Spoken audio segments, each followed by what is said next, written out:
Selamat pagi Bapak Ibu dan Saudara yang kasih Tuhan. Mari kita memulai hari ini dengan membaca serta merenungkan firman Tuhan kembali. Bacaan kita hari ini ada di Injil Markus pasal 13.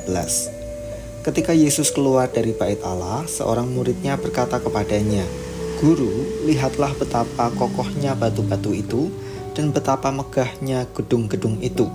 Lalu Yesus berkata kepadanya, "Kau lihatlah gedung-gedung yang hebat ini. Tidak satu batu pun akan dibiarkan terletak di atas batu yang lain, semuanya akan diruntuhkan." Ketika Yesus duduk di atas bukit Zaitun berhadapan dengan bait Allah, Petrus, Yakobus, Yohanes, dan Andreas bertanya sendirian kepadanya, "Katakanlah kepada kami, bila manakah itu akan terjadi dan apakah pertandanya, kalau semuanya itu akan sampai pada kesudahannya?" Maka mulailah Yesus berkata kepada mereka, "Waspadalah supaya jangan ada orang yang menyesatkan kamu. Akan datang banyak orang dengan memakai namaku dan berkata, 'Akulah dia,' dan mereka akan menyesatkan banyak orang. Apabila kamu mendengar deru perang atau kabar-kabar tentang perang, janganlah kamu gelisah.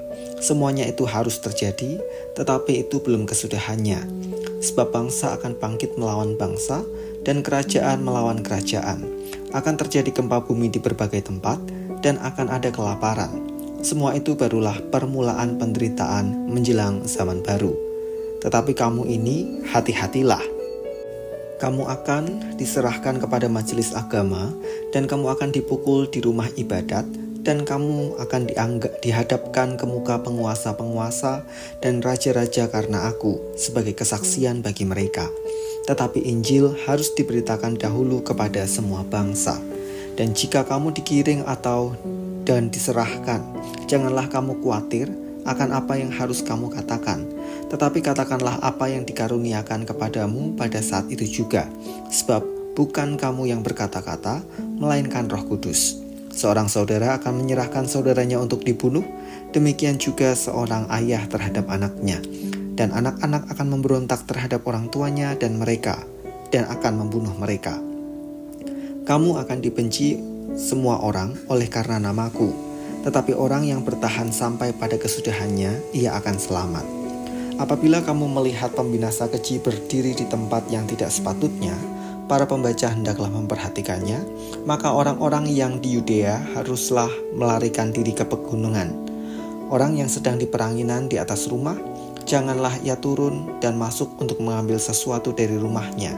Dan orang yang sedang di ladang, janganlah ia kembali untuk mengambil pakaiannya. Celakalah ibu-ibu yang sedang hamil atau yang sedang menyusukan bayi pada masa itu. Berdoalah supaya semuanya itu jangan terjadi pada musim dingin. Sebab pada masa itu akan terjadi siksaan seperti yang belum pernah terjadi sejak awal dunia yang diciptakan Allah sampai sekarang, dan yang tidak akan terjadi lagi. Dan sekiranya Tuhan tidak mempersingkat waktunya, maka dari segala yang hidup tidak akan ada yang selamat. Akan tetapi oleh karena orang-orang pilihan yang telah dipilihnya, Tuhan mempersingkat waktunya. Pada waktu itu jika orang berkata kepada kamu, 'Lihat, Mesias ada di sini,' atau 'Lihat, Mesias ada di sana,' jangan kamu percaya. Sebab Mesias-Mesias palsu dan nabi-nabi palsu akan muncul, dan mereka akan mengadakan tanda-tanda dan mujizat-mujizat dengan maksud sekiranya mungkin menyesatkan orang-orang pilihan. Hati-hatilah kamu, aku sudah terlebih dahulu mengatakan semuanya ini kepada kamu. Tetapi pada masa itu, sesudah siksaan itu, matahari akan menjadi gelap dan bulan tidak bercahaya, dan bintang-bintang akan berjatuhan dari langit, dan kuasa-kuasa langit akan goncang. Pada waktu itu orang akan melihat Anak Manusia datang dalam awan-awan dengan segala kekuasaan dan kemuliaannya. Dan pada waktu itu pun ia akan menyuruh keluar malaikat-malaikatnya dan akan mengumpulkan orang-orang pilihannya dari keempat penjuru bumi, dari ujung bumi sampai ke ujung langit. Tariklah pelajaran dari perumpamaan tentang pohon ara. Apabila ranting-rantingnya melembut dan mulai bertunas, kamu tahu bahwa musim panas sudah dekat. Demikian juga jika kamu lihat hal-hal itu terjadi, ketahuilah bahwa waktunya sudah dekat, sudah di ambang pintu. Aku berkata kepadamu, sesungguhnya angkatan ini tidak akan berlalu sebelum semuanya itu terjadi.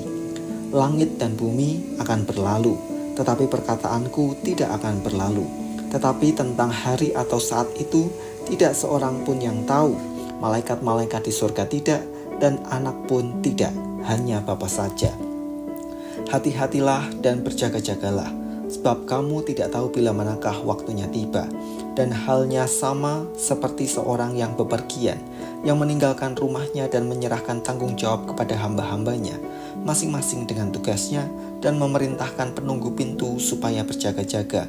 Karena itu, berjaga-jagalah, sebab kamu tidak tahu bila manakah tuan rumah itu pulang, menjelang malam, atau tengah malam, atau larut malam, atau pagi-pagi buta, supaya kalau ia tiba-tiba datang, jangan kamu didapatinya sedang tidur. Apa yang kukatakan kepada kamu, kukatakan kepada semua orang, berjaga-jagalah. You only live once, atau hidup hanya satu kali.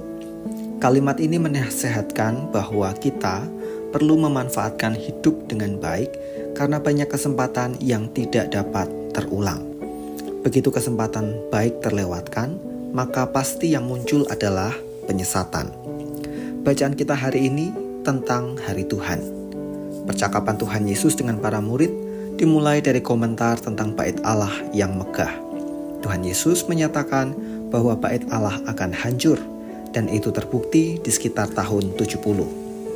Berikutnya, Tuhan Yesus memaparkan dua hal penting tentang hari Tuhan. Pertama, penyesatan besar-besaran akan terjadi terhadap orang-orang pilihan.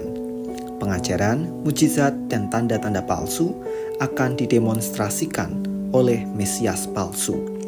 Demikian pula peristiwa alam hanyalah bencana sebagai tanda berlangsungnya zaman akhir. Kedua, Allah telah memilih orang-orang yang diselamatkan. Namun demikian, hanya orang-orang yang terjaga yang akan diselamatkan. Maka penting bagi orang percaya untuk setia pada imannya. Bapak, Ibu, dan saudara kasih Tuhan, kita masih di masa Adventus, di mana kita meneguhkan hati dalam pengharapan akan kedatangan Kristus kedua kalinya. Maka, berjaga-jaga adalah sikap yang perlu dilakukan setiap saat, agar jangan sampai ketika hari itu datang, kita lengah, bahkan jatuh dalam penyesatan, sehingga kita tidak terhitung dalam orang-orang yang diselamatkan. Berjaga-jaga artinya selalu setia dalam iman kepada Kristus dan perbuatan yang mencerminkan kualitas kepengikutan kita kepadanya. Dengan mengerjakan firman dan teladan Kristus, menjagai diri kita sendiri dari penyesatan. Maka, mari kita nantikan kedatangannya dengan suasana yang mendesak, sehingga semakin hari kita semakin mengalami perubahan hidup dalam kebenaran. Kita sudah dipilih oleh Allah untuk menerima keselamatan dengan beriman kepada Kristus. Namun demikian, bukan berarti kita tidak perlu berjaga-jaga dengan cara menghidupi kekristenan atau iman kita sesuai yang difirmankan dan diteladankan oleh Kristus. Mari kita berdoa. Tolong kami Tuhan agar kami selalu hidup terjaga dengan cara setia beriman kepadamu dan melakukan apa yang Engkau kehendaki, sehingga semakin hari hidup kami semakin ada di dalam kebenaran. Dan biarlah ketika kami menantikan pengharapan akan kedatangan Kristus yang kedua kalinya, kami Tuhan dapati selalu setia kepadamu. Kami menyerahkan hari ini dengan segala aktivitas yang akan kami jalani. Tuhan, kiranya Engkau memberkati. Di dalam nama Tuhan kami Yesus Kristus kami berdoa. Amin.